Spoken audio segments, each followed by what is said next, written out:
Hey guys, welcome back. Tonight, we're stepping away from the modern world and into a place most history books never linger on long enough, a medieval tavern. Not the romantic kind from paintings and songs, but the real one, thick with smoke, soaked in spilled ale, crowded with tired bodies, whispered deals, and centuries of human exhaustion.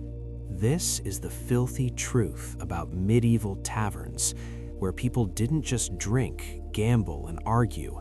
They slept, they ate, they survived the night together. As the fire fades to embers and the doors close against the cold, we'll walk through muddy streets, breathe in the scent of straw and sweat, listen to dice roll on wooden tables, and finally lie down in a common bed beneath a sleeping world that existed long before comfort, privacy, or silence. This is not a story of kings or battles. This is history as it was lived, slow, heavy, human. So before you get comfortable, take a gentle moment to like this video and subscribe, but only if these deep sleep history stories help you find peace, sleep better, or quietly reflect on our shared journey through time. Now, close your eyes, let the modern world fade, and follow the sound of the last tavern door creaking shut behind you. Leave your phone behind. Let the glow of the modern world fade from your hands and from your thoughts. Tonight, we walk somewhere older, slower, and far less forgiving. Imagine the year is deep into the 14th century. The road beneath your feet is not paved stone, but thick, sucking mud that clings to your boots with every step.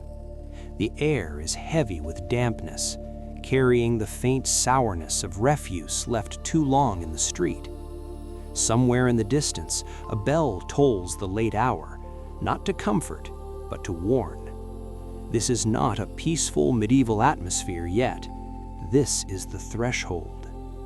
As you move forward, the darkness seems to press closer, broken only by a trembling amber glow ahead. A tavern.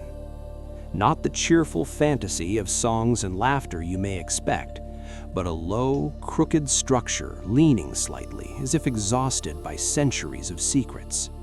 Smoke curls from the roof, thick and uneven, the scent of peat smoke drifting toward you before the warmth ever does. This is where travelers come not for comfort, but for survival. As you approach, the sounds begin to reach you. The wet squelch of footsteps behind you fades, replaced by the muted hum of voices inside. Not singing, not laughter, just a dense murmur of life packed too closely together.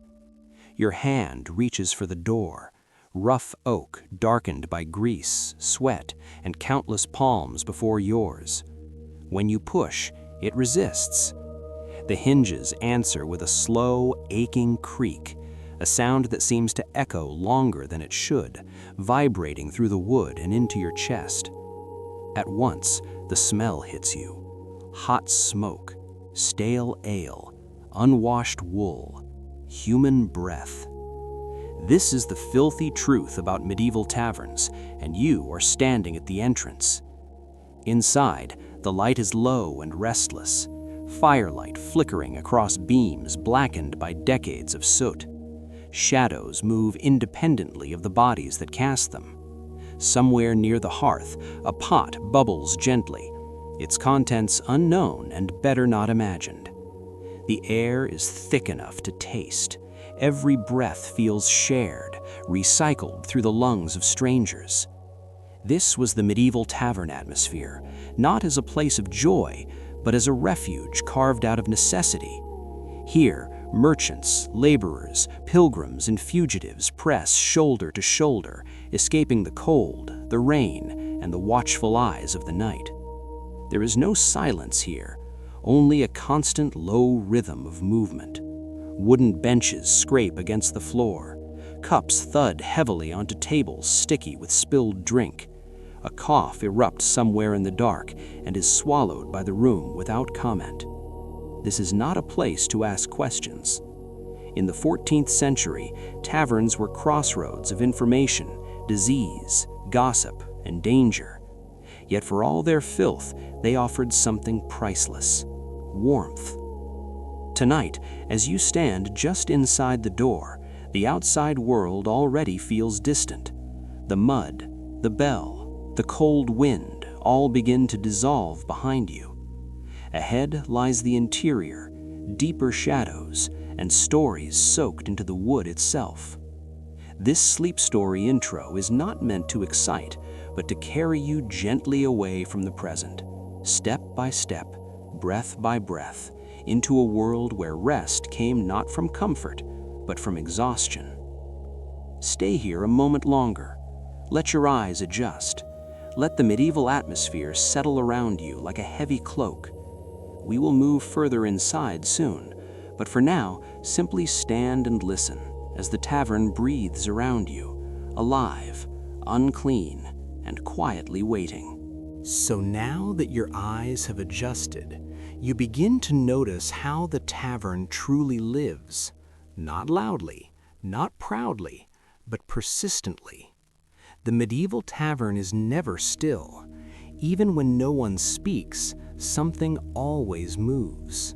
Fire shifts in the hearth, sending sparks upward into the blackened rafters. A draft sneaks in through unseen cracks, stirring smoke that settles back down like a tired sigh. Bodies press together, not out of fellowship, but because space is a luxury few can afford. You step forward carefully. The floor beneath you is uneven, polished smooth in some places by centuries of boots, sticky in others where ale has soaked into the wood and never fully left. Every step makes a sound, a soft complaint from old planks that remember too much. The warmth you sensed from outside is not clean heat, it is layered. Human heat, animal heat, fire heat, all trapped beneath a low ceiling that holds it close. This medieval atmosphere was not designed for comfort, but it does its work regardless. As your breathing slows, you become aware of faces, dimly lit, partially hidden. Some glance up at you briefly, then look away, uninterested. In a 14th century tavern, curiosity is dangerous. People come here to disappear, not to be seen.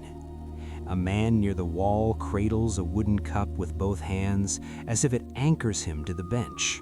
His eyes are unfocused, drifting somewhere far from the room. Nearby, a woman leans forward, elbows on the table, her shoulders rising and falling in a steady rhythm. Exhaustion has replaced conversation. This is how rest begins here, not with silence, but with surrender. The smell grows stronger the longer you stand inside. Smoke clings to clothing. Ale hangs heavy in the air, sour and sweet at once. Beneath it all, the unmistakable scent of unwashed bodies, damp wool, and straw that has been slept on too many times. This is the filthy truth about medieval taverns. Hygiene is not a concern. Survival is. Yet strangely, the longer you breathe it in, the less sharp it feels. The body adapts, the mind lets go. Somewhere behind you, the door closes, its heavy thud sealing off the outside world. The sound is final, comforting in its own way.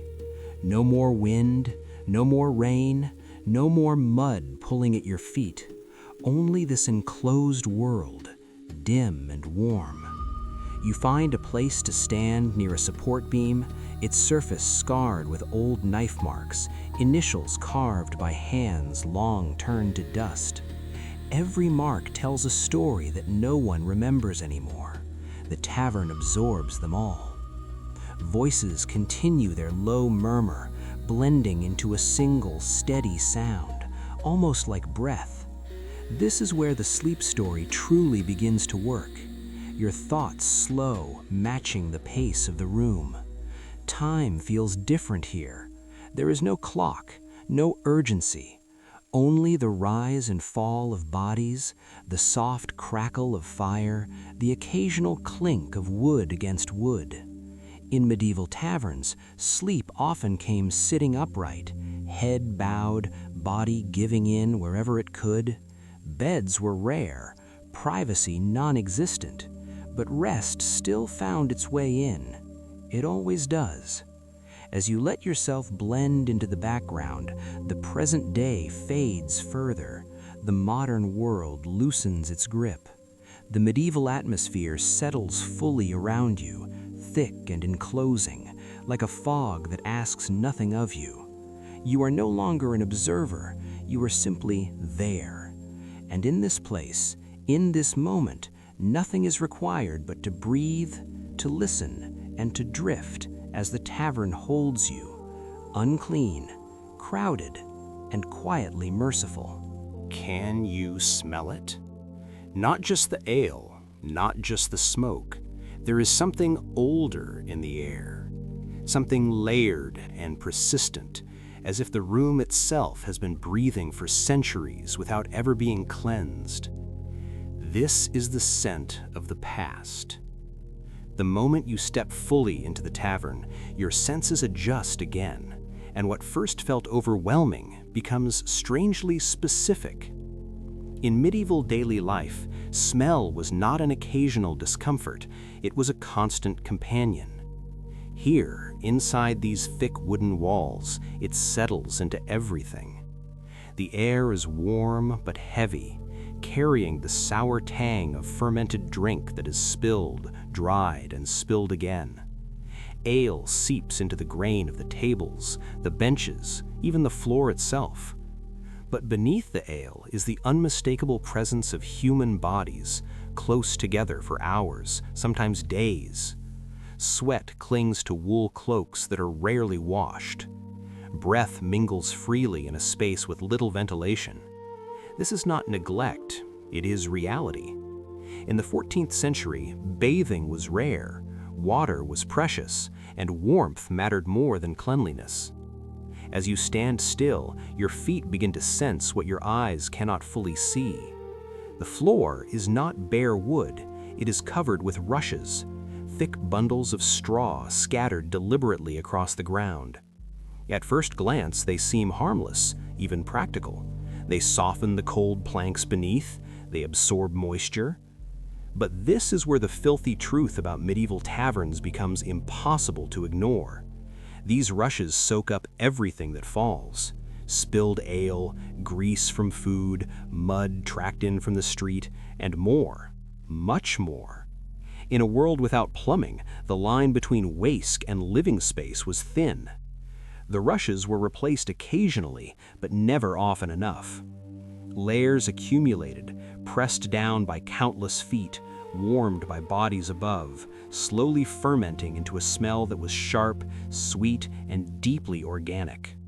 This was medieval daily life, unfiltered.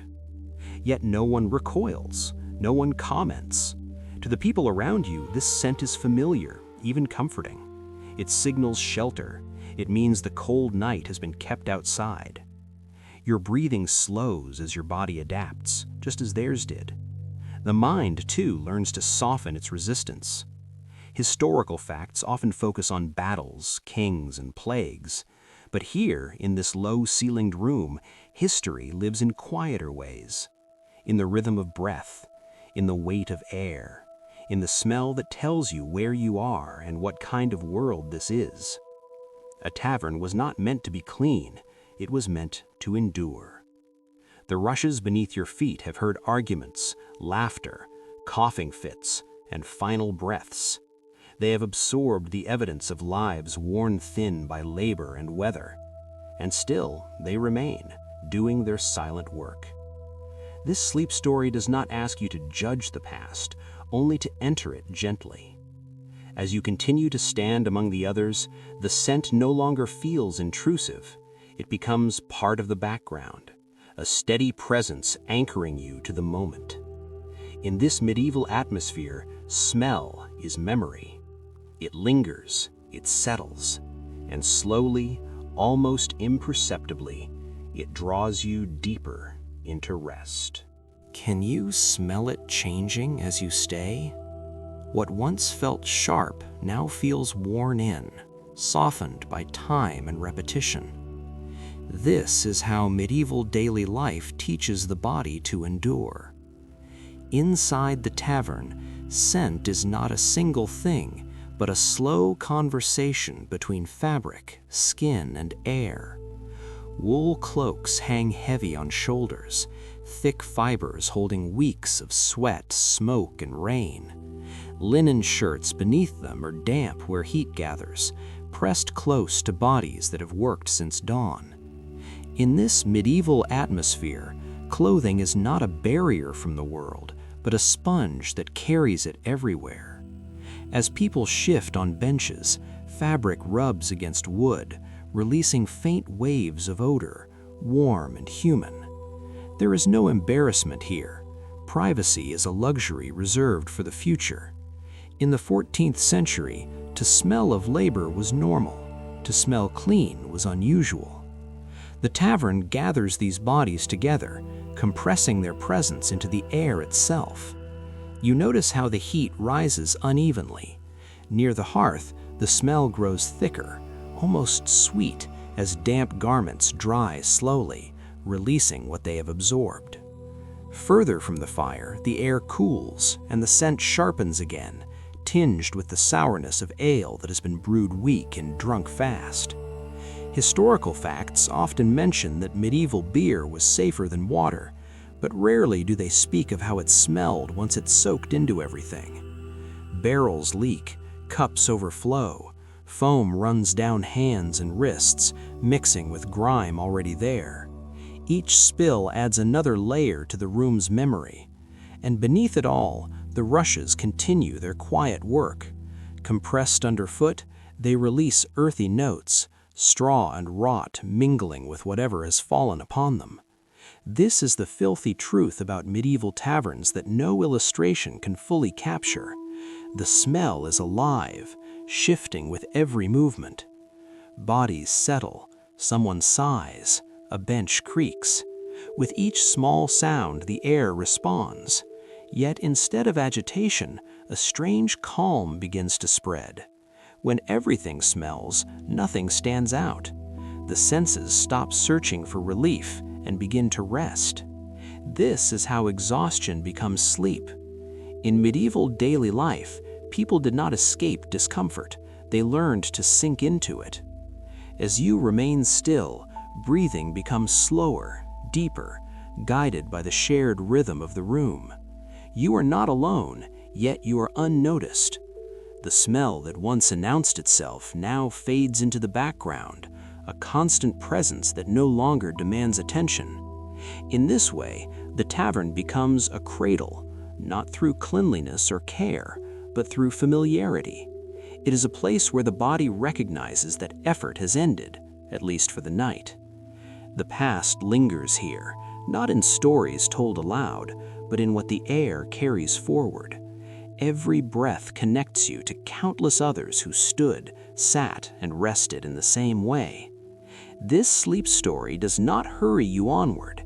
It allows you to stay suspended in this moment, where scent, heat, and stillness blend, guiding you gently toward rest, just as they once did for those who had no other choice. Can you feel it beneath your feet now? Not just the floor, but what the floor has become. The rushes, pressed flat by time, no longer look like straw at all. They are a soft, uneven layer, warm in places, damp in others, quietly holding the past in place. In medieval daily life, the ground inside a tavern was not something meant to be clean. It was meant to absorb. Everything that could not be carried away by hands or fire was entrusted to the floor. Ale dripped and disappeared, food scraps vanished underfoot, mud from the street became part of the room, and other things too, rarely spoken of, but always present. This is the filthy truth about medieval taverns that history books soften with distance. There were no drains here, no separation between living and waste. The rushes did their work silently, layer after layer, season after season, becoming a kind of memory the building itself could not forget. Each step you take releases something faint, an earthy breath rising briefly before settling again. It is not shocking anymore, it is familiar. Historical facts tell us that these rushes were replaced a few times a year, sometimes less. Fresh straw scattered on top of the old, a symbolic renewal rather than a true cleansing. What lay beneath remained, compressed into a dense mat of lived experience. In this medieval atmosphere, cleanliness was an idea, not a standard. Yet this imperfect system created something unexpected: stability. The floor was always there, always soft enough to rest on, always ready to receive whatever the night brought. People leaned against walls and slid down until they were seated, backs supported by beams, heads bowed forward. Sleep did not require permission. It simply happened when the body could no longer hold itself upright. The smell rising from the rushes was part of this surrender. It told the body that it was not alone in its fatigue, that countless others had given in on the same ground. This is how medieval daily life taught people to rest, not by comfort, but by repetition, not by hygiene, but by familiarity. The tavern floor became a quiet equalizer. Nobility might avoid it, but here, in the low places, everyone met the same earth, the same straw, the same slow decay. And within that decay was a strange mercy. Nothing needed to be perfect, nothing needed to be clean. The body could finally stop striving. As you remain still, breathing evenly, the room feels heavier, but safer. The medieval atmosphere wraps around you, anchored by the floor beneath, the walls beside you, the low ceiling above. This sleep story does not pull you away from reality. It shows you how rest once existed within it. The rushes do not judge, they hold. And in holding so much for so long, they allow you, too, to let go, sinking gently into the shared exhaustion of a world that slept where it stood. Why was medieval ale so thick, almost like thin porridge, and why did people trust it more than clear water? The answer is not found in books or laws, but right here, beside the fire, in the copper cauldron that never truly rests. Listen closely. You can hear it before you see it, a soft bubbling, slow and steady, rising from deep within the vessel. This is the sound of medieval brewing, long before hops, long before science named what instinct already knew. Beside the cauldron stands the alewife, her figure half-lit by firelight, her movements unhurried, practiced. She does not rush, she cannot afford to. In medieval daily life, ale was not a luxury. It was nourishment, it was safety, it was routine. The alewife knows this, even if she has never read a word of cooking history. Her knowledge lives in her hands, in the way she stirs, waits, smells. Grain has already been soaked and mashed, releasing its sugars into warm water. The liquid is cloudy, pale, alive with promise. There is no sharp bitterness yet, only the faint earthiness of herbs added for preservation and balance. Before hops, Groot ruled the brew, yarrow, mugwort, heather. Each alewife guarded her mixture closely. This was her secret, her signature, her livelihood. The cauldron simmers, and with it, unseen dangers die away. Boiling makes the water safe, though no one here would say it that way. They simply know that ale does not sicken as water sometimes does. Historical facts confirm what experience taught them daily. In a world where clean water was uncertain, ale became a trusted companion. Even children drank it, though weaker, diluted, gentle enough to nourish without intoxication. This is the startling truth that modern ears struggle to accept. In medieval taverns and homes alike, small hands lifted wooden cups, sipping what was safer than the stream outside. The alewife watches the surface carefully. Foam rises and falls, whispering its readiness. The smell is warm, grainy, comforting. It spreads through the tavern, cutting through smoke and sweat, offering something familiar, almost maternal. This is why the alewife held such quiet power. She fed the body, she protected the community. Medieval brewing was not an industry yet. It was domestic, intimate, woven into cooking history and survival alike. As you observe her work, time slows. The bubbling becomes hypnotic, a rhythm that invites rest. This sleep story does not glorify the past. It simply lets you stand here, near the fire, as the alewife performs a task repeated countless times across centuries. Her secret is not mystery, it is patience. And in the glow of the cauldron, patience becomes nourishment, safety, and the beginning of rest. Stay by the fire a little longer, and you begin to notice something else. Something quieter than the bubbling cauldron, yet far more powerful. The alewife does not speak much, but the room responds to her presence. When she moves, heads turn subtly. When she pauses, the tavern seems to wait. In medieval daily life, power did not always wear armor or sit on a throne. Sometimes it stood beside a pot, stirring patiently. Medieval brewing placed the alewife at the center of survival, and everyone here knows it, even if they would never say it aloud. She controls what fills the cups. She decides when the brew is ready. In a world governed by uncertainty, that is no small authority. Cooking history tells us that alewives often brewed at home, selling surplus to neighbors. But taverns drew this private labor into public space. The moment ale crossed the threshold into commerce, scrutiny followed. People watched closely. They trusted the ale, but they watched the woman who made it.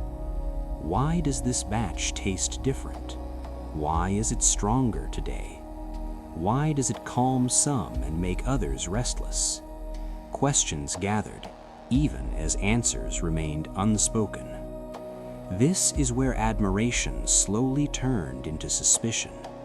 Medieval brewing relied on intuition, not measurement. A pinch more herb, a longer boil, a different grain after a poor harvest. To modern minds, this feels imprecise. To medieval minds, it felt mysterious. The alewife's knowledge could not be easily explained, and what cannot be explained often becomes feared. You can sense it in the way a man at the edge of the room watches her hands more than her face, in the way a whispered comment fades as she passes. She feeds the tavern, yet she remains slightly apart from it. This tension is part of the medieval atmosphere, woven into daily life.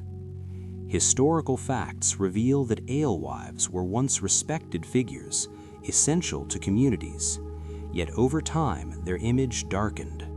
Symbols once practical became ominous. The tall staff used to mark a place selling ale, the bubbling pot, the cat that kept grain stores free of mice. Familiar objects began to gather meaning, layered like the rushes on the floor. In the low light, such details blur into unease. Children drink the weaker ale without fear, but adults glance twice. The same brew that nourishes also alters. It loosens tongues, it dulls pain, it invites sleep. That power unsettles those who prefer order. Yet tonight, inside this tavern, none of that reaches the surface. The alewife continues her work, steady and unhurried. Foam rises, Steam drifts upward, carrying warmth and grain-scented air. The room breathes with her rhythm. This sleep story does not rush to judgment. It allows you to feel the complexity of her place in medieval daily life. She is not a villain. She is not a myth. She is a woman doing necessary work in a fragile world. As the hours pass, her quiet authority softens the room. Cups empty and are filled again. Voices lower. Bodies sink into benches. Whatever suspicions linger dissolve into fatigue. The alewife's secret, if there is one, is balance, between nourishment and intoxication, between trust and fear, between wakefulness and sleep. Stay here listening to the gentle simmer, and let that balance carry you forward, deeper into rest, as it once did for so many who depended on her hands to survive the night. Now the cups have been filled again, and the room has shifted into a softer state. This is the moment when the alewife's work reveals its quiet, final truth. Why did everyone drink ale, even the children, the elderly, and those too tired to speak? Because in medieval daily life, ale was not about escape, it was about balance. The brew in these wooden cups is thick, cloudy, gently nourishing. More grain than intoxication, more warmth than thrill. This is medieval brewing at its most honest, shaped by necessity rather than indulgence. The weaker ale given to children is little more than liquid bread, providing calories, safety, and calm in a world that rarely offered any. Historical facts confirm that fermentation, boiling, and time made ale far safer than untreated water, and the alewife knew this without needing proof. Her choices guided the rhythm of the household and the tavern alike. Cooking history often overlooks how central this was. Ale marked the passing of the day, morning ale to begin labor, midday ale to sustain it, evening ale to signal that work had ended. As the cups empty and refill more slowly, bodies begin to yield. Heads lower, backs relax, conversations fade into murmurs and then into breath. The ale does not force sleep, it invites it. This is the secret that made the alewife indispensable. She understood how to brew for rest, how to soften the edges of hunger and fear without dulling the senses completely. In the low light, children lean against parents, sipping their weak ale, eyelids heavy not from intoxication, but from fullness and warmth. The elderly cradle their cups, hands steadying memories as much as liquid. This is not excess, this is survival practiced gently. The medieval atmosphere deepens, shaped by firelight, steam, and shared fatigue. The alewife watches quietly, knowing when to stop serving, when the room has had enough. Her authority is not enforced, it is accepted, because it works. In a time without clocks, ale was a measure of readiness for sleep. When the last foam settles and the cauldron is drawn away from the fire, the night turns inward. People rest where they are, on benches, against walls, sometimes on the rushes themselves.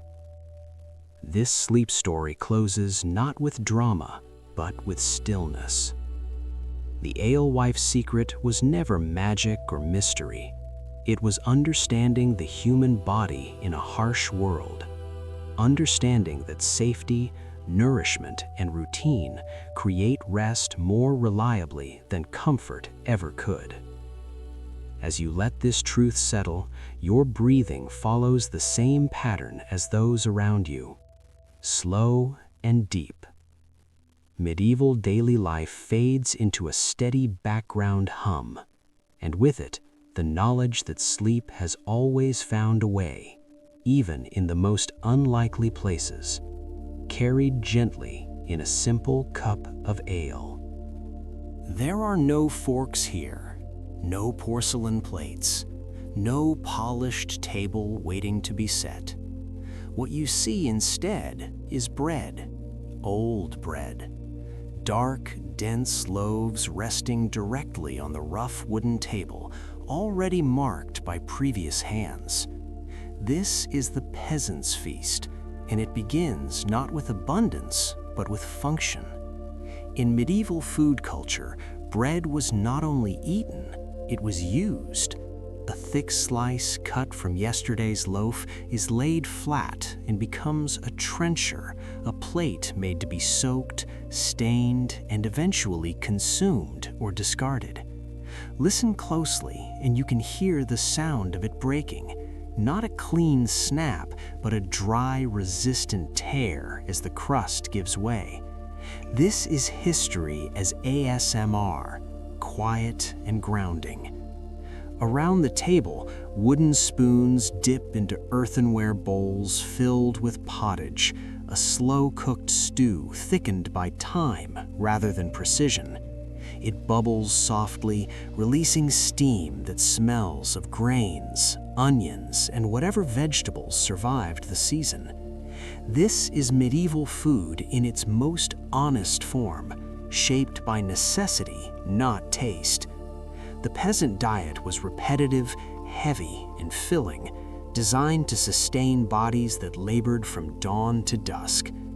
As the stew is ladled out, it spills onto the bread beneath, soaking in, softening the hard loaf until it becomes edible again. This is not waste, this is efficiency learned over generations. The sound of the wooden spoons striking the bowl is dull and rhythmic, a small percussion that blends with the low murmur of the tavern. Each movement is unhurried. Eating here is not a performance, it is recovery. Hands tear bread, fingers stain dark by grain and broth. There is no separation between plate and meal, between utensil and hand. In medieval daily life, such boundaries were unnecessary luxuries. The trencher absorbs everything: grease, broth, crumbs, and time itself. When the meal ends, what remains may be eaten by the poorest, fed to animals, or simply left behind. This detail often surprises modern listeners, and that is part of its quiet power. Learning how medieval people ate makes the past feel closer, more human. This sleep story does not rush you through the meal. It invites you to sit and listen. The scrape of bread against wood, the soft knock of bowl on table, the faint sighs of bodies finally allowed to slow. This is the peasant's feast, not because it is grand, but because it is enough. And as the food settles, so does the room, heavy with warmth, grain, and the gentle fatigue that follows nourishment. Listen to the room as the meal continues, because this is where medieval food becomes something you can hear as much as taste. The tavern does not fall silent when people eat. Instead, it settles into a softer rhythm. Wooden spoons tap gently against earthenware bowls, not sharply, but with a muted thud that repeats at irregular intervals. Bread is torn slowly, fibers pulling apart with a dry whisper. Somewhere nearby, a trencher is nudged closer to the fire, the soaked surface darkening as it absorbs more pottage. This is history as ASMR, unplanned and unperformed, created simply by people sustaining themselves. In medieval daily life, meals were communal by necessity. There was no private plate, no individual portion measured out in advance. Food arrived in the center and moved outward, guided by hands rather than rules. The peasant diet encouraged this closeness. Thick stews cooled slowly, inviting patience. You could not rush pottage. You waited for it to be ready, then waited again as it cooled enough to eat. That waiting created space for breath, for rest, for the mind to drift. The soundscape reflects it. Slurps are unembarrassed. A cough passes through the room and fades. Someone clears their throat, then exhales deeply, the kind of breath that follows a long day's labor. These sounds blend into the medieval atmosphere, steady and grounding. The trencher beneath the food grows heavier with every ladle, its edges curling slightly as moisture softens what was once rigid. This detail often surprises those new to medieval food history. Bread was not merely sustenance, it was structure. It held the meal together. As you listen, you realize how little metal is present. No clink of knives and forks, only wood and clay, materials that dull sound rather than sharpen it. This contributes to the calm. Noise does not bounce, it settles. In a world already loud with work, this mattered. The tavern offered not silence, but gentler sound. A man at the table leans forward, elbows on wood, spoon paused halfway to his mouth. He listens without meaning to. A woman nearby breaks her bread in two, offering half without ceremony. Sharing here is not kindness, it is habit. Historical facts tell us that medieval peasants relied on each other to survive seasons of scarcity. The table reflects that truth. Nothing here is wasted, and nothing is hoarded for long. The meal unfolds slowly, almost reluctantly, as if everyone understands that once it ends, there is only sleep or cold waiting. The pottage thickens as it cools, clinging more firmly to the trencher, demanding deliberate movements. Each scoop leaves a faint mark, a temporary mark erased by the next bite. This repetition is soothing. The body recognizes it as safe. This sleep story does not romanticize hunger or hardship. It shows how people found small islands of calm within them. As bowls empty, the tapping slows. Spoons rest. Hands linger on the table, warm against the wood. The medieval atmosphere deepens, shaped by grain, steam, and sound softened by time. Eating has done its work, not just feeding the body, but signaling that effort may finally pause. And as the room settles into that understanding, the gentle chorus of wood, bread, and breath guides you further toward rest. The meal does not end with a signal. There is no final bite announced, no clear moment of completion. Instead, it fades. Spoons scrape one last time, then rest. Bowls are tilted, examined, then set aside without ceremony. What remains is the trencher, heavy now, darkened and swollen from everything it has absorbed. This is the quiet conclusion of the peasant's feast. In medieval daily life, endings were rarely sharp. They dissolved into the next necessity. The trencher sits where it is, no longer a plate, not quite food, but something in between. Some will tear off the softest parts and eat them slowly, savoring the last warmth. Others will push it aside, knowing it may be taken by someone poorer, or later fed to animals. This is medieval food culture at its most revealing. Nothing is sacred. Nothing is wasted. Everything moves downward toward use. The table grows emptier, but the room grows fuller, full of warmth, full of bodies settling, full of the heavy calm that follows nourishment. The sounds shift again. The tapping of spoons disappears, replaced by deeper breaths. Someone leans back, wood creaking softly in response. Another shifts on the bench, finding a position that requires less effort to maintain. This is history as ASMR, not through deliberate sound, but through the natural quieting of human activity. The peasant diet has done what it was meant to do. It has not delighted, it has not impressed, it has sustained. That is enough.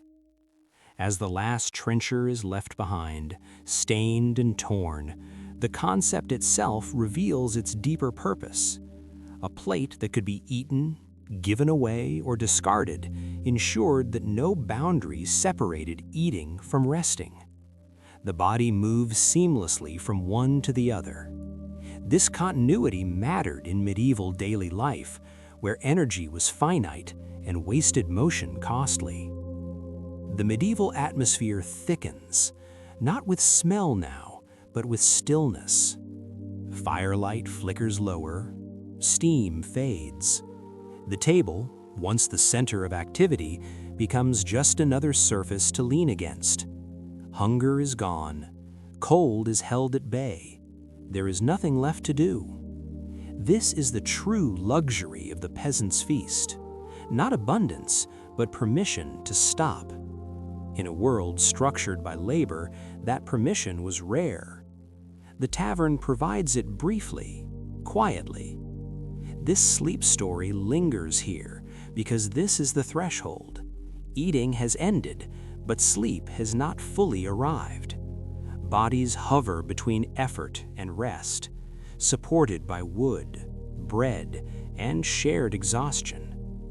The trencher remains as a symbol of this moment, softened by broth, shaped by use, marked by hands that have already begun to let go.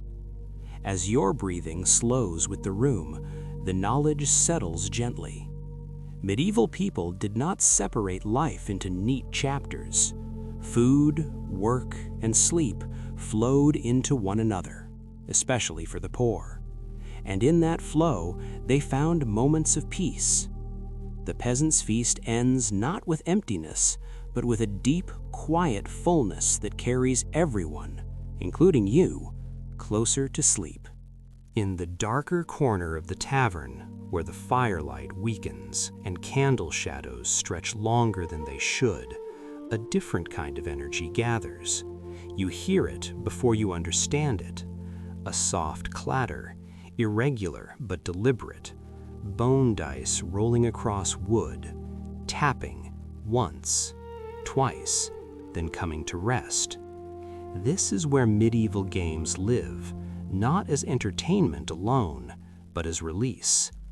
Under the flicker of beeswax candles, a small group leans in, shoulders nearly touching. No one raises their voice. There is no cheering. The stakes are felt, not announced. In medieval daily life, a wager did not always involve gold.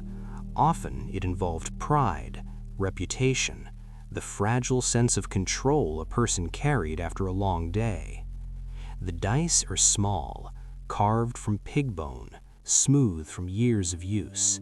When they roll, the sound is dry and intimate, absorbed by the table rather than echoed. This is one of the most familiar tavern sounds, grounding and rhythmic. A man with rough hands cups the dice before releasing them, breath held for a moment longer than necessary. Across from him, a mercenary watches closely, eyes narrowed, not in anger, but concentration. Nearby, a merchant listens with half an ear, fingers tracing the rim of his cup, while a farmer nods slowly, following a story already told many times. This is the social atmosphere of the medieval tavern, layered and alive. Conversations overlap without colliding. Tales of roads traveled, contracts lost, battles survived, drift in and out of focus. No one here is alone, even when silent.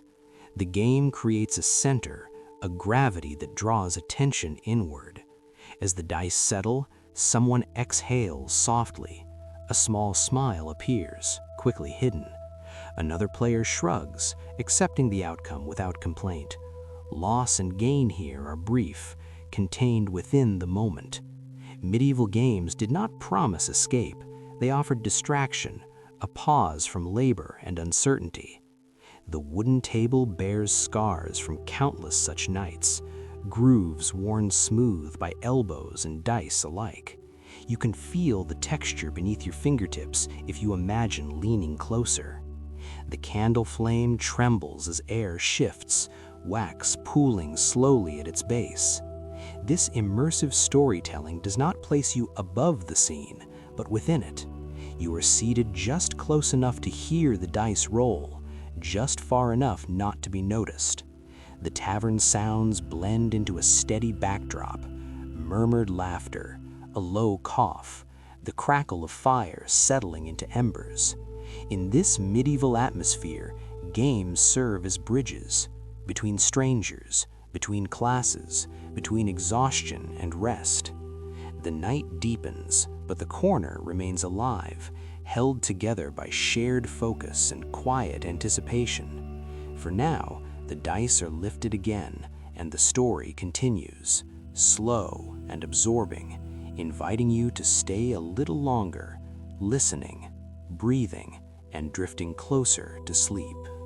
So, as the dice roll again, the game begins to loosen tongues, not all at once and never loudly. Stories seep into the space the way smoke does, curling around the table and settling where it can.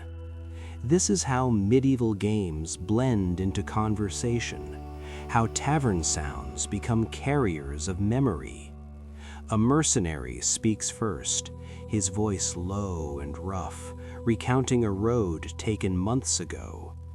He does not name the place, he does not need to. Everyone here understands roads, understands the slow rhythm of boots on dirt and the long nights spent watching shadows. The dice pause as he speaks, resting near a knot in the wood. Someone nods. Another man adds a detail, not correcting, just layering. A merchant follows, fingers still circling his cup, voice smoother but tired. He talks of weights and measures, of promises made in candlelit rooms much like this one. His story is not dramatic. It does not need to be. In medieval daily life, survival was already enough of a plot. The farmer listens quietly, then offers a sentence about weather, about soil too wet or too dry. These stories are not separate. They overlap, braid together, carried by the shared rhythm of the game. The dice roll again, clicking softly, drawing attention back to the table. This is the social atmosphere of medieval tavern at its deepest. Games are not an escape from reality. They are a frame that allows reality to be spoken aloud. In this corner, no one interrupts. No one rushes to the end. The candle flame dips, rises, casting faces in amber and shadow. The sound of dice against wood punctuates the conversation like breath marks in speech. Tavern sounds create boundaries that feel safe. Outside, words might travel. Inside, they settle and fade. As the night progresses, the stories grow slower. Sentences shorten, details blur. A battle becomes a single image. A journey becomes a feeling of cold or hunger. This softening is not forgetfulness, it is the beginning of rest. Medieval games encourage this transition. Win or lose, the act of playing absorbs attention just enough to quiet the mind. You can feel it happening around you. Bodies lean closer to the table, not out of excitement, but because holding oneself upright requires effort. Elbows rest more heavily on wood. Hands stop fidgeting and stay where they're placed. The dice roll again, but now more gently, released without ceremony. Someone smiles without showing teeth. Someone else exhales and lets their shoulders drop. This immersive storytelling places you inside that circle, where sound, story, and stillness begin to merge. You are no longer tracking who is winning. That no longer matters. What matters is the shared presence, the sense that nothing urgent remains. In medieval daily life, this was rare. Work demanded attention. The world demanded vigilance. But here, under beeswax candlelight, with the steady rhythm of a game, people allowed themselves to drift. The tavern holds their stories without judgment, just as it holds their bodies. And as the dice come to rest once more, the space between rolls grows longer, filled with quiet, guiding everyone, including you, closer to sleep. The dice do not stop suddenly. They simply roll less often. What began as a focused circle of attention now loosens, like a knot slowly undone. A hand hesitates before lifting the dice again, then lowers them back onto the table without a throw. No one objects, no one asks why. In the medieval tavern, games knew when to end without being told. This is the final movement of the night's social atmosphere, when energy fades not into silence, but into rest. The beeswax candles burn lower, flames shorter, shadows softer. Tavern sounds thin out, leaving longer spaces between them. A cough here, a shifting bench there. The wooden table that once held dice, cups, and stories now holds only hands at rest. In medieval daily life, this transition mattered. The tavern was one of the few places where people could stop being vigilant together. Mercenaries no longer scan the room, merchants stop counting, farmers release the tight hold they keep on their thoughts. The games have done their work, not by declaring winners, but by gathering attention long enough for exhaustion to arrive safely. The dice sit where they last fell, forgotten without ceremony. No one sweeps them away. They belong to the table now, as much as the grooves worn into the wood. This is immersive storytelling at its quietest, when you realize you are no longer watching, you are part of the stillness. The tavern breathes as one body. The fire settles into embers, popping softly as heat retreats inward. Somewhere a candle gutter flutters, then steadies. A head lowers onto folded arms. Another leans against a wall, spine finding the angle that hurts the least. Sleep does not announce itself. It arrives unevenly, claimed in small pieces. Medieval games, once lively, now exist only as memory, held briefly in the mind before drifting away. The social atmosphere dissolves into something simpler, more ancient. Shared shelter, shared fatigue, shared quiet. Tavern sounds become sparse and predictable, no longer stimulating, only reassuring. This is how the night deepens. The tavern no longer feels like a room full of individuals, but like a single organism settling down. Breathing sinks, movement slows, even the air seems to rest. This sweep story lingers here because this is the threshold where wakefulness gives up its last claims. The dice, the stories, the wagers of honor have all served their purpose. They have guided people gently to this moment where nothing is required. In medieval daily life, such moments were precious. There were no private bedrooms waiting for most. Rest happened where it could, when it could. The tavern offered that chance, wrapped in warmth, sound, and shared presence. When the ale has settled and voices have lowered, a different tension enters the room. It is subtle, almost polite. You might miss it if you are not paying attention. This is the hidden danger of the medieval tavern. present not as chaos, but as possibility. As intoxication deepens, social rules soften. Laughter lingers longer than it should. Eyes wander. Words slip out without being weighed. In medieval daily life, taverns were spaces of release, but release always came with risk. From a distance, you observe rather than participate. A man shifts his cloak as he rises from the bench, revealing nothing, yet suggesting something kept close. The stairwell nearby is darker than the rest of the room, a pocket where candlelight fails to reach. This is how medieval crime enters the scene, not loudly, but quietly, through absence and shadow. The sounds of the tavern continue, steady and familiar. A cough, a chair leg scraping softly. Somewhere a laugh ends abruptly, then resumes more carefully. These small changes signal awareness without alarm. In dark history, danger rarely announces itself. It waits for a moment when attention drifts. You sense it now as a tightening in the air. Not fear, but alertness. A dagger hidden beneath a cloak was not uncommon.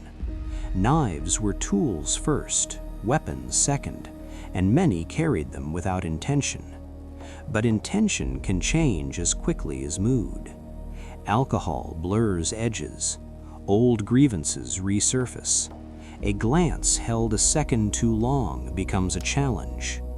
Yet nothing happens, not yet. The tavern holds this tension the way it holds heat, contained by walls and custom. People know these moments. They have lived through them before. Bodies adjust instinctively. A hand wraps around a cup more firmly. Another shifts closer to the wall. This is the psychology of safe danger, the kind that excites the senses just enough to keep them awake, then releases them again. The medieval atmosphere thickens, not with violence, but with awareness of it. You are watching from the edge, close enough to feel the weight of possibility, far enough to remain untouched. The hidden danger does not dominate the night. It passes through it, a reminder that community and conflict often share the same space. In medieval crime records, most tavern disputes ended without blood. Words cooled, friends intervened. The room itself seemed to exhale, guiding tension back into stillness. This sleep story does not rush toward harm. It lingers in the space before it, where the mind senses threat, but the body remains safe. That balance is soothing. As you breathe slowly, matching the rhythm of the room, the danger recedes slightly, becoming part of the background rather than the focus. The stairwell remains dark. The cloak settles back into place.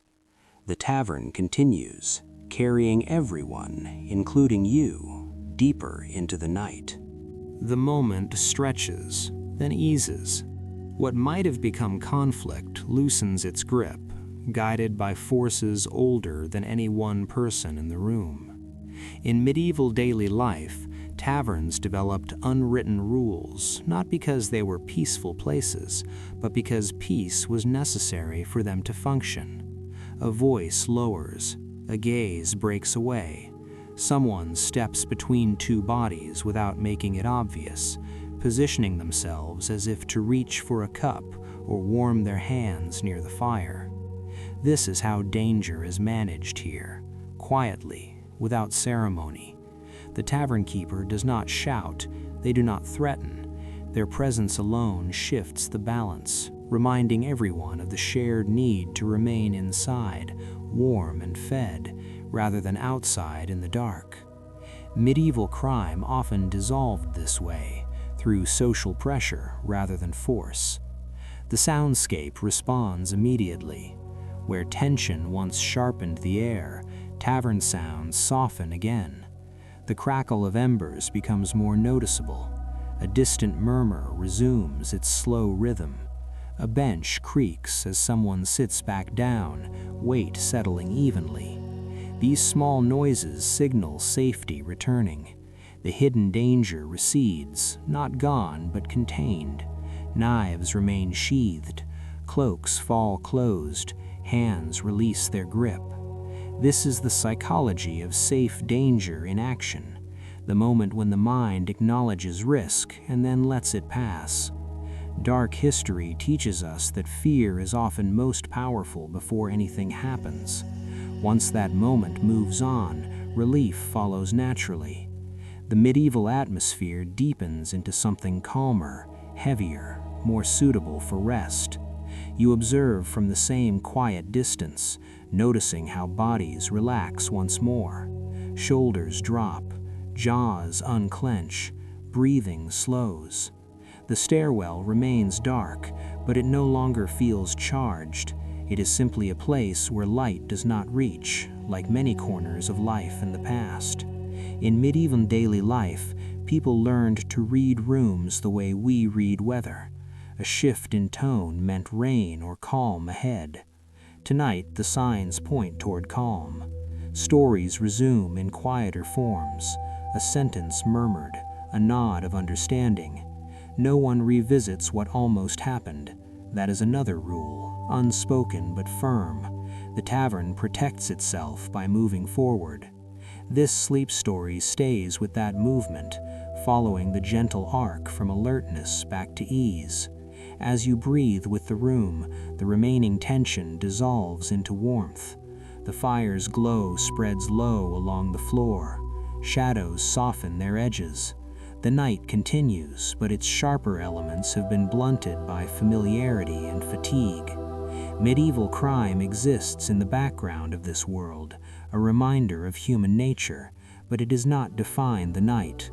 What defines it now is restraint, the collective decision to let the danger pass. This is how the tavern survives night after night. And as the room settles again, the sense of safety returns fully, carrying you along with it, deeper into rest. By now, the danger has lost its shape. What once felt sharp has softened into memory, indistinct and fading. The tavern no longer holds its breath. It exhales. This is how hidden danger leaves a medieval space, not through confrontation, but through exhaustion. The rules have reasserted themselves without being spoken. People remain where they are, not because they must, but because nothing is pulling them elsewhere. In medieval daily life, safety often arrived this way, quietly, when everyone agreed not to push the night any further. The stairwell stays dark, but it no longer suggests anything. It is simply a staircase again. Cloaks hang heavy and still. Cups sit untouched, forgotten where hands last released them. Tavern sounds have settled into a low, predictable pattern. The fire breathes slowly. A sleeper shifts, then grows still. Another murmurs once, then falls silent. Medieval crime, for tonight, has dissolved back into dark history, a possibility that was acknowledged and then allowed to pass. This is the final stage of safe danger, when the mind, satisfied that the threat is gone, permits the body to rest fully. The medieval atmosphere thickens into something almost tender. Shared walls, shared warmth, shared fatigue. The tavern becomes less a place of gathering and more a shelter, holding bodies where they have chosen to stop. There is no shame in this rest. In a world that demanded constant vigilance, these moments were necessary. You sense it in the way breathing synchronizes across the room, in the way movement ceases to ripple outward. Nothing new will happen tonight. That certainty is calming. This sleep story lingers here in the aftermath rather than the event. The danger has served its purpose by reminding everyone to return to stillness. As you breathe slowly, the remaining alertness drains away, leaving only warmth and weight. Medieval daily life continues tomorrow. For now, the tavern belongs to sleep. You might expect a door, a key, a private room waiting at the top of the stairs. But the medieval tavern does not promise solitude. It promises warmth. And warmth, in this world, is shared. You are guided into a long upper space where the ceiling slopes low and the air feels thicker, already shaped by breathing. This is the common bed, a single wide platform layered with straw, wool blankets, and the impressions of many bodies before yours. You are not alone, and you were never meant to be. In sleeping habits history, privacy is a luxury that arrives much later. Tonight, you will share the bed with strangers, 5 or more, arranged not by name or status, but by availability of space. The straw beneath you rustles softly as you settle, each movement answered by another. It itches faintly, reminding you that medieval hygiene followed different rules. Cleanliness existed, but comfort was practical, not pristine. The scent of the bed is complex, not unpleasant, but undeniably human. Wool, old wood, sweat softened by time. Below you, on the lower level, animals shift in their stalls.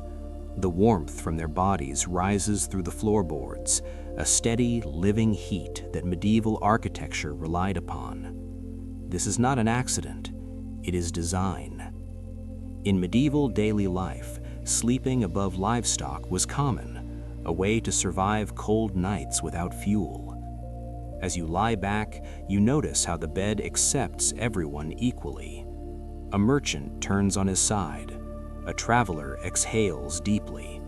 Someone you will never speak to adjusts their blanket, careful not to disturb the others too much. This shared awareness creates a strange calm. No one wants to draw attention. No one wants to be remembered. In sleeping habits history, this anonymity was a form of safety. The room darkens further as the last candle is extinguished. Sound replaces sight. Breathing layers over breathing, forming a slow rhythm that invites your own to follow. The straw creaks again as a knee bends, then stillness returns. Medieval hygiene did not offer fresh sheets for every guest, but it offered something else instead: continuity, the knowledge that others have slept here and survived the night. That knowledge settles the mind. The shock of sharing a bed fades into acceptance. Bodies generate warmth. The cold stays outside. In this sleep story, the common bed is not a hardship to endure, but a solution to a harsh world. As you relax into the straw and wool, the unfamiliar becomes routine. Your thoughts slow. The murmurs of the tavern below have vanished, replaced by the subtle sounds of rest above and life below. This is how the medieval night holds you, not alone, but supported on all sides, guiding you gently towards sleep. Once everyone has settled onto the common bed, the room enters a phase of quiet negotiation. Bodies adjust their positions carefully, testing the limits of shared space. An elbow shifts, a blanket is tugged, straw compresses beneath weight that has learned how to be still. This is not discomfort exactly, it is coordination. In sleeping habits history, rest was often a collective act, shaped by awareness of others rather than isolation from them. You feel the presence of strangers without needing to know anything about them. A shoulder nearby rises and falls in a slow rhythm. Someone exhales through their nose, the sound steady and unremarkable. These small signals tell you that the bed is safe enough. Medieval hygiene might surprise a modern listener, but it also taught people to read comfort differently. Clean did not always mean empty or untouched. It meant familiar, used, warmed by repetition. Beneath the straw, the wooden frame creaks once, then holds. Above you, the roof sighs softly as night air cools it. Below, the animals shift again, hooves scraping faintly, bodies pressing together for their own warmth. That heat continues to rise, a low, constant presence that makes blankets less necessary. This is architecture working with life, not against it. As minutes pass, the initial alertness fades. The mind, which first noted every movement, begins to let patterns replace detail. Breathing blends, movements synchronize without intention. Someone turns over, then stops, finding the angle that requires the least effort. Another murmurs something half-formed, then silence returns. In medieval daily life, sleep often arrived this way, not as a sudden drop, but as a gradual surrender. The shock of shared sleeping dissolves into something almost comforting. No one is watching you, no one expects anything from you. The anonymity of the common bed becomes a relief. In sleeping habits history, this lack of individual focus reduced fear. Alone, the night could feel threatening. Together, it softened. Medieval hygiene did not include perfumed linens or washed mattresses, but it did include shared routines that calmed the nervous system. Everyone here knows how this works. The bed creaks again as someone adjusts their leg, then stillness follows, deeper than before. Your own breathing slows to match the room, drawn into the collective rhythm. The air smells faintly of straw and wool, grounded and earthy. It is not fresh, but it is stable. Stability matters more than comfort now. The mind releases its grip on modern expectations. Privacy, silence, distance, these are ideas from another time. Tonight, rest comes from proximity and shared warmth. As the room sinks further into sleep, boundaries blur gently. The presence of others fades into background sensation, like the weight of blankets or the sound of wind outside. This sleep story does not ask you to imagine hardship.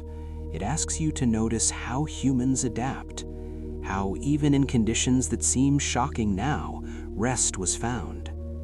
The common bed holds you as it holds everyone else, not individually, but completely, guiding you through the last layers of wakefulness and toward a deeper, quieter rest. Eventually, the common bed stops feeling crowded, not because there is more space, but because the mind has stopped measuring it. This is the final transformation of the night. What once felt unfamiliar becomes background. Bodies no longer register as separate presences, but as a shared warmth, a single field of breath and weight. In sleeping habits history, this moment mattered more than comfort. It marked survival. The straw beneath you no longer itches, it compresses fully, shaped by hours of stillness. Wool blankets hold heat evenly now, no longer adjusted, no longer pulled. Below, the animals have settled completely. Their breathing is slow, almost synchronized with the room above, sending a steady warmth through the floorboards. This is medieval hygiene in its quiet reality, not clean by modern standards, but functional, effective, alive. The shock of shared sleep dissolves entirely. No one is awake enough to be embarrassed. No one is alert enough to care. Privacy, as you understand it today, simply does not exist here, and without it, a different kind of peace emerges. In medieval daily life, solitude was not always safety. Togetherness was. The common bed becomes a symbol of that truth. A merchant dreams beside a farmer. A traveler sleeps next to someone's name he will never know. Status fades in the dark. All that remains are bodies doing the same essential thing, resting. The air is heavy but calm. Sounds are minimal now. A faint shift, a breath catching, then smoothing out. Somewhere outside, wind brushes against the walls, but it does not enter. Inside, the tavern has sealed itself for the night. This sleep story stays here deliberately because this is where contrast lives. You, listening now, likely lie alone in a bed made just for you. Clean sheets, space to stretch, silence chosen rather than shared. The medieval night offers no such luxury, and yet sleep arrives anyway. That contrast sharpens appreciation. It softens the mind. The common bed teaches something modern life often forgets. Rest is not guaranteed by perfection. It is allowed by safety. As the final traces of wakefulness leave the room, the bed fulfills its purpose. No dreams are dramatic. No nightmares take hold. Fatigue is too deep for that. Medieval hygiene, imperfect as it was, did not prevent sleep. It shaped it differently. And in doing so, it reminds you how adaptable the human body truly is. The night holds steady. Nothing else will happen. Morning will come later, with light, noise, and separation. For now, the tavern breathes slowly, wrapped in shared exhaustion. And as you let your own breathing mirror that rhythm, the truth settles gently. You are safe. You are warm. You are allowed to sleep. The last candle has gone out. Not blown away in a rush, but allowed to fade until the wick darkens and the room accepts the absence of light. What remains is fire reduced to embers, glowing softly within the hearth, no longer reaching, no longer demanding attention. This is the final hour of the medieval tavern, when the night stops unfolding and begins to rest. You hear it first in the sounds that remain, the slow crackle of cooling wood, a breath drawn too deeply, then released as a snore. Outside, wind moves along the walls, searching for gaps, whispering through the narrow seams of the door. These are the sounds of falling asleep, steady and reassuring. In sleep meditation, repetition calms the mind, and here the tavern offers it freely. The embers pulse faintly, brightening, dimming, brightening again, like a heartbeat that no longer needs to hurry. Medieval daily life ends not with silence, but with this gentle continuation. Bodies are fully still now. The common bed above holds its sleepers without movement. Down here, the floor is empty, benches pushed aside, tables abandoned. No footsteps remain to echo. The air has cooled slightly, but the warmth stays, trapped in stone and wood. Relaxation settles into every corner. The tavern, once loud with voices and motion, has become a single breathing space. This is the truth that lingers beyond the filth, beyond the crowding, beyond the danger. At the end of the night, the medieval world rests deeply. You can feel it in the way time stretches. Moments lose their edges. Thoughts no longer connect into sentences. The mind follows the embers, letting go with each dimming glow. Sleep meditation happens naturally here, without instruction. The environment does the work. The gentle rhythm of fire and wind guides awareness downward. Falling asleep is no longer a task, it is a continuation. The tavern does not resist it, it invites it. Somewhere, a sleeper shifts once, then settles again. A sound of fabric against straw, then nothing. The wind outside changes pitch, then fades. The embers sink lower, their light barely touching the hearthstones. This is relaxation in its purest form, unearned, unquestioned. The medieval night does not ask you to improve yourself, it asks you to rest.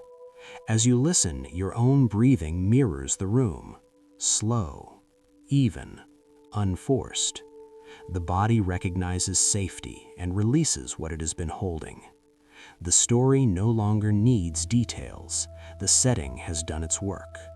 You are carried now by the same stillness that held 1,000 nights before this one, in taverns like this across centuries. The embers continue to fade, and with them the last traces of wakefulness soften, preparing you for deeper sleep. The embers no longer glow brightly enough to cast shadows. They exist now only as warmth, a presence felt rather than seen. The tavern has fully surrendered to the night. Nothing else is expected to happen. This is important. The mind relaxes when it knows there's no next event to prepare for. In sleep meditation, this certainty allows the body to let go completely. The wind outside slows, or perhaps you simply stop noticing it. The last sounds inside have blended into a single low hush. Breathing, distant fire, stillness. Falling asleep happens here without effort. The story loosens its grip on language. Words become softer, rounder, less precise, because precision is no longer needed. The medieval tavern has done its work. It has carried you from noise to quiet, from motion to rest, from awareness to safety. Now it holds nothing but night.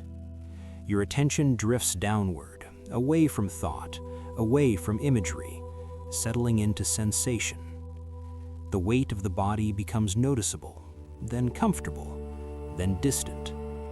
Muscles release one by one, without instruction. This is relaxation that arrives naturally, guided by time rather than effort. The embers cool further. Stone holds the last of the heat. Wood settles. The building itself seems to breathe out, relieved. In medieval daily life, mornings came early, but nights belonged fully to sleep. There was no reason to stay alert, no light to follow, no task to complete. The dark was accepted, and acceptance is what allows true rest. As you listen, your breathing slows even more, deepening in the chest, then in the belly, steady and unbroken. Sleep meditation does not push you anywhere.